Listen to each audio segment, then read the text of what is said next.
Assalamualaikum warahmatullahi wabarakatuh. Halo semua, bagaimana kabarnya? Semoga kita selalu dilindungi oleh Allah Subhanahu wa taala dan juga jangan lupa untuk menjaga kesehatan kita di tengah pandemi ini ya.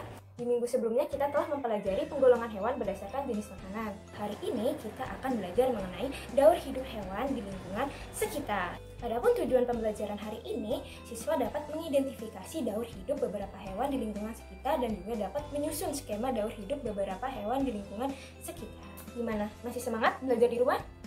Pastinya dong. Nah, sekarang ayo kita masuk ke pembelajaran. Simak baik-baik ya. Setiap makhluk hidup pasti mengalami pertumbuhan dan perkembangan dalam kehidupannya.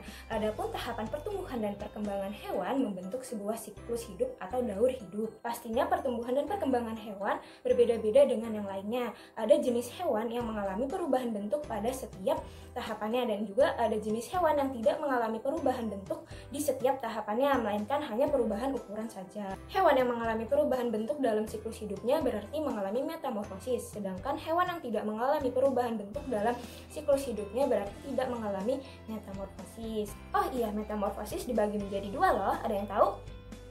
Iya, jadi yang pertama itu metamorfosis sempurna, di mana hewan mengalami perubahan bentuk pada setiap pertumbuhan dan perkembangannya. Nah, yang kedua ada metamorfosis tidak sempurna. Di sini hewan hanya mengalami perubahan bentuk di beberapa bagian tahap pertumbuhan dan perkembangannya saja.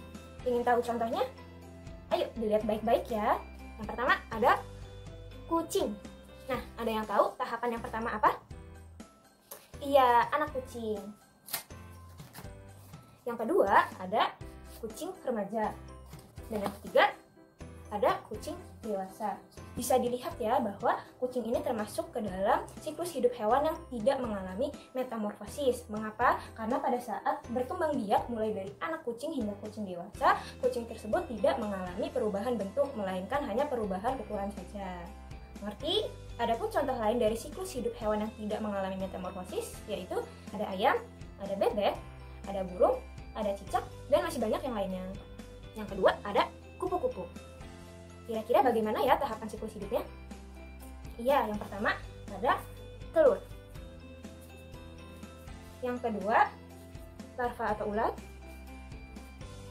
Selanjutnya berubah menjadi kepompong.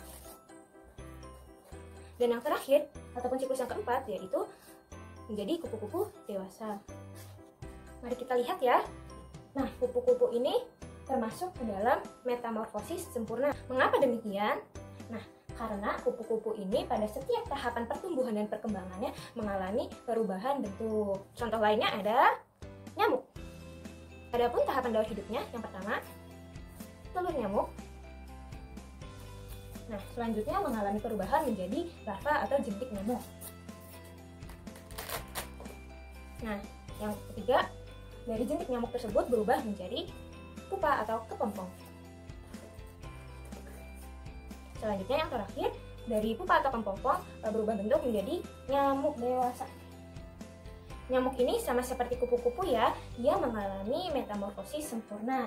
Adapun contoh lain dari daur hidup hewan yang mengalami metamorfosis sempurna yaitu ada katak, ada lalat, dan ada juga lebah madu. Contoh yang terakhir ada kecoa. Nah, bagaimana tahap daur hidupnya? Ya, yang pertama ada telur. Nah, setelah telur mengalami perubahan menjadi nimfa. Dan tahapan yang terakhir, kecoa tersebut akan berubah menjadi kecoa dewasa.